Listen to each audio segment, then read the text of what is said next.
الشيطان الرجيم بسم الله الرحمن الرحيم إن الله وملائكته يصلون على النبي يا أيها الذين آمنوا صلوا عليه وسلموا تسليما اللهم صل على سيدنا مولانا محمد بارك وسلم اللهم صل على سيدنا مولانا محمد بارك وسلم. اللہ تعالیٰ کا بے انتہا فضل و کرم ہے کہ اس نے ہمیں نبی کریم صلی اللہ علیہ وسلم کی امت میں پیدا فرمایا اور پیدا ہونے کا فخر عنایت فرمایا. الحمدللہ یہ فخر رشک انبیاء نکلا. مزید برائے کرم ہوا کہ اس نے قرآن جیسی نعمت سے وابستہ فرمایا اور اللہ کے دامن سے وابستہ فرمایا اور تجدید ایمان کے لیے ہمیں یہاں جمع فرمایا. الحمدللہ. رسالت سیریز کو کنٹینیو کرتے ہیں. رسالت سیریز کا 14th لیکچر. حضرت خالد بن ولید رضی اللہ تعالیٰ آپ سیف اللہ کیسے بنے اور آپ کی کامیابی کا راز. حضرت خالد بن ولید رضی اللہ تعالیٰ آپ کا جو لقب ہے سیف اللہ، آپ کا جو لقب ہے وہ ہے سیف اللہ. آپ کی کنیت ابو سلیمان. نبی کریم صلی اللہ علیہ وسلم آپ کو رشتے میں خالو ہونا. ام المؤمنین حضرت سیدہ میمونہ رضی اللہ تعالیٰ اور آپ کی جو ماں ہے وہ بہنیں ہیں. ام المؤمنین حضرت سیدہ میمونہ رضی اللہ تعالیٰ اور حضرت خالد بن ولید رضی اللہ تعالیٰ کی ماں، آپ دونوں بہنیں ہیں، سگی بہنیں ہیں. اور نبی کریم اور آپ کی 6th یا 7th پشت میں جا کر نبی کریم صلی اللہ علیہ وسلم کا اور حضرت خالد بن ولید رضی اللہ عنہ کا نسب ایک ہو جاتا. آپ حضرت خالد بن ولید رضی اللہ تعالیٰ 21 ایئرس مخالفت کرے اسلام کی. جب آپ ایمان لائے تو آپ کی ایج 21 ایئرس تھی. آپ بہت مالدار خاندان سے تھے. آپ قریش قبیلے سے تھے. آپ اتنے مالدار تھے. آپ کے جو والد ہے ولید، آپ بہت زیادہ مالدار تھے. ایک سال پورے عرب مل کر کعبۃ اللہ کا غلاف چڑھاتے. ایک سال میں اگلے سال حضرت ولید رضی اللہ تعالیٰ یعنی آپ کے والد آپ اکیلے چڑھاتے. اتنے مالدار تھے آپ. بہت بڑا بزنس تھا. آپ بزنس مین تھے. آپ بہت زیادہ مالدار تھے.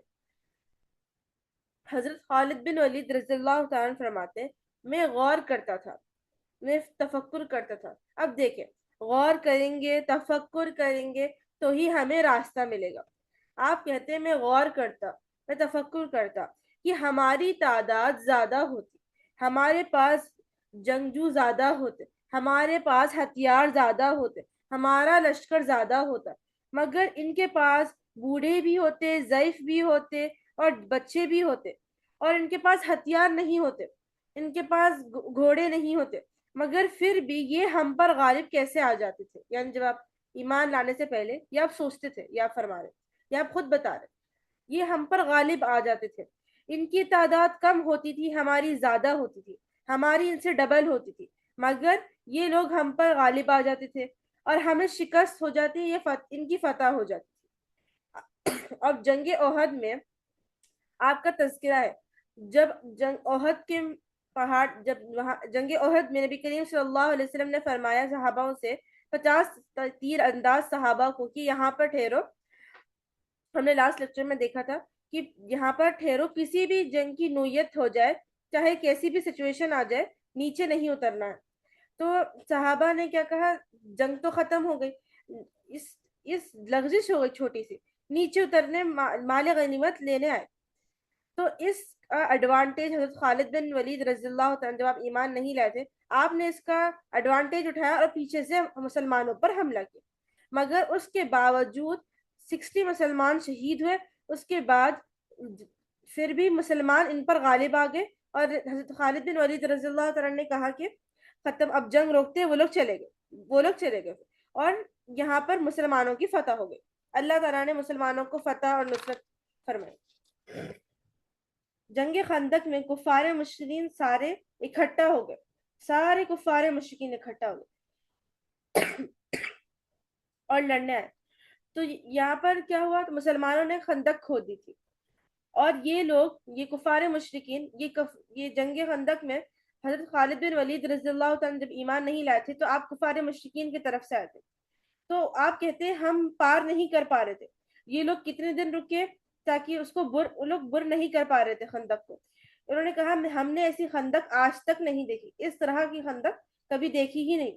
وہ لوگ 1 مہینہ ٹھہرے، 1 مہینہ رہے تاکہ اس کو پار کر پائے، مگر نہیں پار کر سکے، اور اللہ تعالیٰ نے آندھی بھیجی، ان کو خوف آیا، وہ کفار مشرکین بھاگ گئے۔ حدیبیہ کے مقام پہ جب نبی کریم صلی اللہ علیہ وسلم جب ذرا حدیبیہ کے مقام جب گئے عمرہ کرنے کے لیے، احرام پہن کر آئے صحابہ اور نبی کریم صلی اللہ علیہ وسلم، تو آپ کہتے وہ لوگ وہ احرام میں آئے تھے، ان کے پاس ہتھیار نہیں تھا، وہ لوگ احرام کی حالت میں تھے۔ جب ظہر کا وقت ہوا تو وہ لوگ نماز کے لیے ٹھہر گئے، نبی کریم صلی اللہ علیہ وسلم امامت کرا رہے۔ تو میں نے سوچا اپنے دل میں کہ یہ تو بہت اچھا موقع ہے، ان کا اچھا نقصان کر سکتے ہیں، مسلمانوں کا اچھا نقصان کر سکتے ہیں، اب نماز میں ان پر حملہ کریں گے۔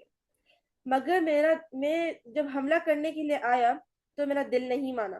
آپ کہتے کہ مجھے کوئی غیبی طاقت روک رہی تھی، میرا دل نہیں مانتا، میں سوچنے میں رہ گیا، اور ان کی نماز ختم ہو گئی۔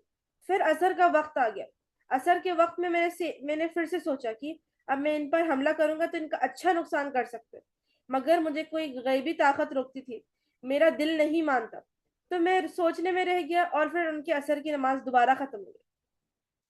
پھر مسلمان نبی کریم صلی اللہ علیہ وسلم کے پاس آئے، یا رسول اللہ صلی اللہ علیہ وسلم، پانی نہیں ہے، پانی ختم ہو گیا۔ تو نبی کریم صلی اللہ علیہ وسلم نے ایک برتن منگوایا، اس پر ہاتھ ڈالا، اپنے ہاتھ مبارک کو ڈالا، آپ کی انگلیوں سے پانی جاری ہو گیا۔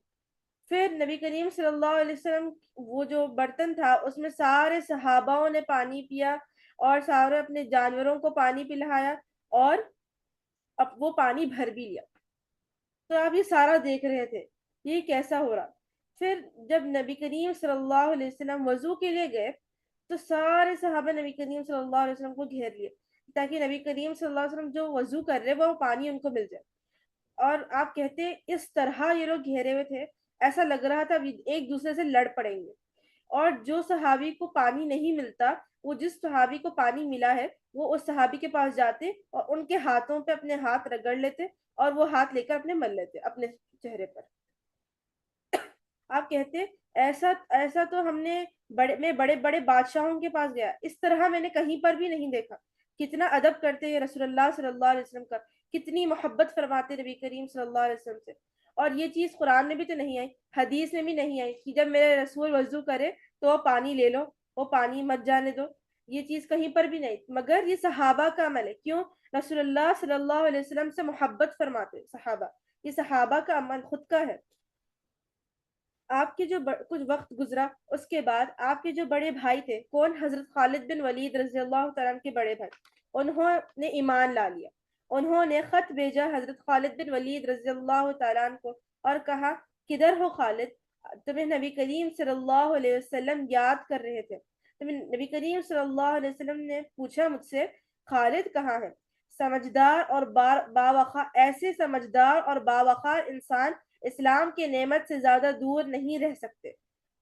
مجھے یقین ہے کبھی کبھی نہ کبھی اسلام کے سائے میں خالد بن ولید آ جائیں گے۔ یہ کون فرما رہے؟ نبی کریم صلی اللہ علیہ وسلم، ان کے حضرت خالد بن ولید رضی اللہ تعالیٰ عنہ سے فرمائے۔ تو حضرت خالد بن ولید رضی اللہ تعالیٰ کے جو بڑے بھائی ہیں، آپ نے یہ لکھ کر خط بھیجا حضرت خالد بن ولید رضی اللہ تعالیٰ عنہ کو۔ جب آپ نے یہ خط پڑھا، حضرت خالد بن ولید رضی اللہ تعالیٰ عنہ کے دل میں محبت آ گئی نبی کریم صلی اللہ علیہ وسلم کے لیے اور اسلام کے لیے، مگر آپ کی ابھی ہمت نہیں ہو رہی تھی کہ ابھی آپ آگے بڑھے۔ تو آپ رات ہو گئی، آپ سو گئے، آپ کو خواب آیا کہ آپ ایک ایسی جگہ ہے جہاں پر پانی نہیں ہے اور سوکھا ہے، اور آپ ایسی جگہ جا رہے جہاں پر سبز ہے اور گرینری ہے، اس جگہ پر آپ جا رہے ہیں، وہاں پر پانی بھی ہے۔ صبح آپ اٹھے اور آپ نے ارادہ کیا میں مدینہ جاؤں گا اور نبی کریم صلی اللہ علیہ وسلم پر ایمان لاؤں گا۔ آپ مدینہ کے لیے نکلے، آپ گئے نبی کریم صلی اللہ علیہ وسلم کی خدمت میں حاضر ہوئے، آپ نے کہا یا رسول اللہ صلی اللہ علیہ وسلم، دست مبارک بڑھائیے، میں ایمان لاتا ہوں لا الہ الا اللہ محمد رسول اللہ صلی اللہ علیہ وسلم۔ نبی کریم صلی اللہ علیہ وسلم بہت مسکرائے، بہت خوش ہوئے، بہت زیادہ دیر تک نبی کریم صلی اللہ علیہ وسلم مسکرائے اور فرمائے اے مدینے والو، آج مکے والوں نے تمہارے گود میں ایک گوشہ اپنا جگر ڈال دیا ہے. کچھ وقت گزرا، اس کے بعد نبی کریم صلی اللہ علیہ وسلم نے خالد بن ولید رضی اللہ تعالیٰ عنہ کو ایک جنگ میں بھیجا، وہاں کا سپہ سالار بنا کر بھیجا. جب آپ وہ جنگ میں گئے تو وہاں پر کے جو عیسائی تھے، وہاں کے جو لوگ تھے، وہ لوگ نے کیا کیا، قلعے میں بند ہو گئے، اپنے آپ کو قلعہ میں بند کر لیا اور قلعے سے باہر نہیں نکل رہے. تو حضرت خالد بن ولید رضی اللہ تعالیٰ نے محاسبہ کیا، مگر وہ لوگ نکل ہی نہیں رہے تھے. تو حضرت خالد بن ولید رضی اللہ تعالیٰ نے فرمایا لشکر سے کہ سارے قلعے کو گھیر لو اور زور زور سے لا الہ الا اللہ پڑھو. تو زور زور سے لا الہ الا اللہ کے نعرے لگا رہے. اس کے بعد وہ قلعے میں زلزلہ آیا، وہ لوگ، وہ کافر مشرکین قلعے سے باہر آ گئے، تو انہوں نے صلح کرا لی.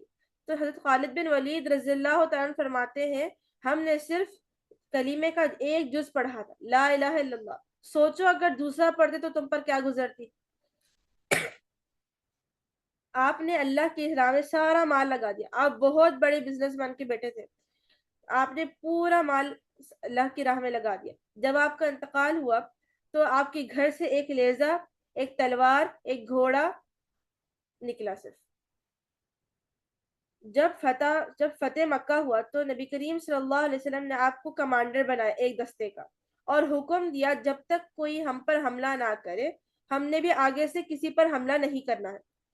تو حضرت خالد بن ولید رضی اللہ تعالیٰ جہاں سے گزر رہے تھے وہاں پر وہ کفار مشرکین بیٹھے تھے جو حملہ کرنے پر تھے. اس میں سے حضرت اکرمہ بن ابو جہل بھی تھے، ابھی آپ ایمان نہیں لاتے. انہوں نے حضرت خالد بن ولید رضی اللہ تعالیٰ پر اٹیک کیا. حضرت خالد بن ولید رضی اللہ تعالیٰ آپ نے بھی ان پر اٹیک کیا. اس میں کچھ مسلمان شہید ہوئے، کچھ ادھر کے کافر مشرکین شہید ہوئے. جب نبی کریم صلی اللہ علیہ وسلم کو پتہ چلا تو نبی کریم صلی اللہ علیہ وسلم کو تکلیف ہوئی، مگر نبی کریم صلی اللہ علیہ وسلم نے حضرت خالد بن ولید رضی اللہ تعالیٰ سے کچھ بھی نہیں کہا. صحابہ فرماتے اگر یہ کام کسی اور صحابی کا ہوتا تو ان صحابی کی اچھی خاصی کلاس ہو جاتی. روم کے بادشاہ کو نبی کریم صلی اللہ علیہ وسلم نے قاصد بھیجا، سفیر بنا کر بھیجے ایک صحابی کو. وہ صحابی گئے، کیا کس لیے بھیجے، لا الہ الا اللہ محمد رسول اللہ صلی اللہ علیہ وسلم کا پیغام دے کر بھیجے. سارے عرب میں تو پھیل گیا تھا اسلام، اب وہاں پر پہنچانے کے لیے صحابی کو سفیر بنا کر بھیجا خط دے کر. مگر انہوں نے کیا کیا، وہ جو بادشاہ تھے روم کے انہوں نے قتل کر دیا. انہوں نے حکم دیا کہ ان صحابی کو قتل کر دو. جب نبی کریم صلی اللہ علیہ وسلم کو پتا چلا کہ وہ صحابی کا قتل ہو گیا، ان کو شہید کر دیے، تو آپ کو بہت تکلیف ہوئی. نبی کریم صلی اللہ علیہ وسلم سفیر کو قتل نہیں کرتے. سفیر کو قتل کرنا یعنی کہ کھلم کھلا اعلان ہے کہ جنگ کے میدان میں آ جاؤ. تو نبی کریم صلی اللہ علیہ وسلم نے لشکر تیار کیا، 3000 کا لشکر تیار کرے نبی کریم صلی اللہ علیہ وسلم، اور لشکر تیار کر کر روانہ کرے. اور نبی کریم صلی اللہ علیہ وسلم فرمائے حضرت زید رضی اللہ تعالیٰ عنہ کو آپ کمانڈر بنا کر بھیجو، انہوں سپہ سالار بنا کر بھیجو. اور فرمائے زید تم لوگوں کا سپہ سالار ہے، زید رضی اللہ تعالیٰ، زید بن حارث رضی اللہ تعالیٰ. اگر یہ شہید ہو جائے تو جعفر طیار رضی اللہ تعالیٰ تمہارے سپہ سالار ہوں. اگر جعفر طیار رضی اللہ تعالیٰ شہید ہو جائے تو حضرت عبداللہ رضی اللہ تعالیٰ تمہارے سپہ سالار ہو جائے، سپہ سالار بن جائیں گے. اگر حضرت عبداللہ رضی اللہ تعالیٰ شہید ہو جائے تو تم لوگ اپنے سپہ سالار خود ڈسکشن کر بنا لینا. نبی کریم صلی اللہ علیہ وسلم نے 3000 کا لشکر بنا کر بھیجا. اس میں حضرت خالد بن ولید رضی اللہ تعالیٰ بھی تھے. اس جنگ کو جنگ موتا کہتے ہیں. تو جب بھیجے تو ان ایکسپیکٹڈ تھا. وہاں پر کتنے تھے، وہاں پر انہوں نے آلریڈی تیاری کر کے رکھی تھی. روم کے بادشاہ نے 1 لاکھ کا لشکر تھا. 1 لاکھ کا لشکر ان کا ہے. یہاں پر کتنے مسلمان ہیں، 3000 کا لشکر. ایک روایت میں آتا ہے کہ 2 لاکھ کا لشکر بھی تھا. تو جب انہوں نے دیکھا تو مسلمانوں نے کہا ہم لوگ مال کے لیے تو نہیں لڑتے، ہم لوگ واپس نہیں جائیں گے، ہم نبی کریم صلی اللہ علیہ وسلم کی غلامی کے لیے لڑتے ہیں، ہم واپس نہیں جائیں گے. جان تو ویسے بھی ہم نبی کریم صلی اللہ علیہ وسلم پر قربان کرتے ہیں، ہم قربان کریں گے جان. آگے بڑھ کر حضرت زید رضی اللہ تعالیٰ یعنی جو سپہ سالار تھے انہوں نے حضرت زید رضی اللہ تعالیٰ عنہ، یہاں پر مسلمانوں کی کیا شان ہے؟ مسلمانوں کے جو لشکر کے جو سپہ سالار ہوتے ہیں وہ سب سے آگے بڑھتے ہیں اور اپنے لشکر کی حفاظت کر کے پہلے وہ اپنی جان دیتے، پہلے وہ بہادری سے لڑتے ہیں، مگر ان کی طرف جو ہے یہ کفار مشرکین، ان کے سپہ سالار سب سے پیچھے ہوتے ہیں اور یہ جو لشکر ہی آگے بڑھ کے لڑتا ہے۔ تو حضرت زید رضی اللہ تعالیٰ عنہ بہت اچھے سے مقابلہ کرے اور گاجر مولی کی طرح کاٹے اور آپ بہادری سے لڑے، اس کے بعد پھر آپ شہید ہو گئے۔ پھر سپہ سالار حضرت جعفر طیار رضی اللہ تعالیٰ، آپ نے اسلام کا جھنڈا اٹھا لیا، اب آپ اب آپ لڑے، لڑ کر آپ بھی شہید ہو گئے۔ پھر اس کے بعد اسلام کا جھنڈا حضرت عبداللہ رضی اللہ تعالیٰ نے اٹھا لیا۔ یہ نبی کریم صلی اللہ علیہ وسلم، یہ یہاں پر ہو رہا ہے، یہاں پر جنگ میں، اور نبی کریم صلی اللہ علیہ وسلم مدینے میں بیٹھے ہیں، صحابہ رضی اللہ تعالیٰ عنہ بھی بیٹھے ہیں، نبی کریم صلی اللہ علیہ وسلم یہ فرما رہے، بتا رہے، وہاں پر جنگ ہو رہی ہے اور نبی کریم صلی اللہ علیہ وسلم یہاں بتا رہے کہ اب حضرت زید رضی اللہ تعالیٰ عنہ کو حضرت زید رضی اللہ تعالیٰ شہید ہو گئے۔ اب جھنڈا، اسلام کا جھنڈا جعفر طیار رضی اللہ تعالیٰ کے ہاتھ میں۔ جعفر طیار رضی اللہ تعالیٰ کون ہے؟ حضرت علی رضی اللہ تعالیٰ کے بڑے بھائی حضرت جعفر طیار رضی اللہ تعالیٰ نے۔ اب آپ کے ہاتھ میں جھنڈا ہے، نبی کریم صلی اللہ علیہ وسلم کو جب آپ نے پھر نبی کریم صلی اللہ علیہ وسلم نے فرمایا اب جعفر طیار شہید ہو گئے، نبی کریم صلی اللہ علیہ وسلم کی آنکھوں میں آنسو آ گئے۔ پھر آپ نے فرمایا اب اب ہاتھ میں جھنڈا کس کے؟ اب حضرت عبداللہ رضی اللہ تعالیٰ نے اسلام کا جھنڈا ہاتھ میں لیا، اب آپ لڑ رہے ہیں، اب آپ بہادری سے مقابلہ کریں۔ اس کے بعد اب آپ بھی شہید ہو گئے۔ نبی کریم صلی اللہ علیہ وسلم، اب وہاں پر جنگ ہو رہی، اب نبی کریم صلی اللہ علیہ وسلم جنگ کا پورا یہاں بتا رہے صحابہ کے سامنے، کہاں پر؟ مسجد نبوی میں بیٹھے ہوئے اور فرما رہے۔ اب اللہ کی تلواروں میں سے ایک تلوار کے ہاتھ میں آ گیا اسلام کا جھنڈا، اسلام کا جھنڈا اللہ کی تلواروں میں سے ایک تلوار نے اٹھا لیا، خالد بن ولید رضی اللہ تعالیٰ عنہ سپہ سالار بن گئے۔ اب آپ نے اٹھا لیا، اب آپ جو لڑے بہادری سے، آپ نے 9 تلواریں کاٹی، ایک تلوار کاٹنا بہادری کی نشانی تھی عرب میں، آپ نے 9 تلواریں توڑی، 9 تلواریں توڑ، آپ تلوار توڑنا مطلب اتنا لڑنا تلوار ٹوٹ جانا، پھر دوسری تیسری، اس طرح آپ نے کتنی 9 تلواریں توڑے، آپ اتنی بہادری سے آپ لڑے۔ اس کے بعد آپ نے لشکر کی حفاظت کرتے ہوئے ان کفار مشرکین کو شکست دی، یعنی 3000 ہے، وہ لوگ سامنے کتنے ہیں؟ 1,00,000 ہے، آپ نے ان کی حفاظت کی، حفاظت کرتے ہوئے لے کر آئے اور ان کو شکست دے دی، یعنی مسلمانوں کی فتح ہو گئی۔ کتنے مسلمان شہید ہوئے؟ 12 مسلمان شہید ہوئے۔ 3000 کا لشکر ہے مسلمانوں کا، کتنے شہید ہوئے؟ 12، اور ان لوگوں کا کتنا ہے؟ 1,00,000، ان کو شکست ہو گئی۔ مسلمانوں کے پاس کیا ہے؟ ایمان ہے، لا الہ الا اللہ محمد رسول اللہ صلی اللہ علیہ وسلم ہے، اللہ ہی حاجت روا ہے، اللہ ہی ہمارا رب ہے۔ ان لوگ نے یہ نہیں دیکھا کہ سامنے 1,00,000 ہے، ہم کیسے لڑیں گے، ان لوگ نے ان کا ایمان قوی تھا، اس وجہ سے وہ لوگ ان کو فتح دی اللہ تعالیٰ نے، ان کا ایمان قوی تھا، ایمان کی وجہ سے وہ لوگ کو فتح حاصل ہوئی۔ 1,00,000 ان کے سامنے کچھ بھی نہیں ہے، 1,00,000 لشکر ان کے سامنے نہیں ٹک سکا۔ کتنے مسلمان ہیں؟ 3000 ہے۔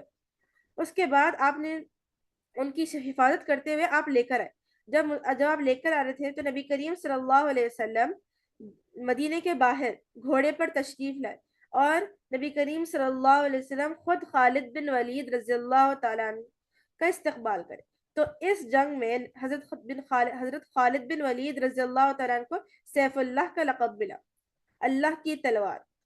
اس کے بعد نبی کریم صلی اللہ علیہ وسلم نے 30,000 کا لشکر تیار کرے اور آپ نے کہا، نبی کریم صلی اللہ علیہ وسلم نے اعلان کیا کہ ہم وہ روم کے بادشاہ کے پاس جائیں گے اور اس بادشاہ سے لڑیں گے۔ جب گئے نبی کریم صلی اللہ علیہ وسلم 30,000 کا لشکر لے کر جب گئے تو اس بادشاہ کو تو پتا تھا یہ رسول اللہ صلی اللہ علیہ وسلم ہے، میں ان سے نہیں لڑ سکتا، میں ان سے لڑوں گا تو میری شکست ہوگی۔ نبی کریم صلی اللہ علیہ وسلم وہاں پر 20 دن قیام کرے مگر وہ نہیں آیا لڑنے کے لیے۔ پھر اس کے بعد رسول اللہ صلی اللہ علیہ وسلم واپس آ گئے۔ تو اسی سے اپنی بات کو ختم کرتی ہیں، دعا کرتے ہیں جو کچھ بھی کہا گیا سنا گیا عمل کی توفیق عطا فرما، کہنے والے کو اور سننے والے کو دونوں کو عمل کی توفیق عطا فرما اور دونوں کے عمل میں اخلاص عطا فرما، اس سے قبول فرمانے واسطہ نبی کریم صلی اللہ علیہ وسلم کا۔ ان اللہ وملائکتہ یصلون علی النبی یا ایہا الذین آمنوا صلوا علیہ وسلموا تسلیما۔ اللهم صل على سيدنا مولانا محمد بارك وسلم. اللهم صل على سيدنا مولانا محمد بارك وسلم برحمتك يا رحمن الرحيم والحمد لله رب العالمين. السلام علیکم ورحمۃ اللہ وبرکاتہ.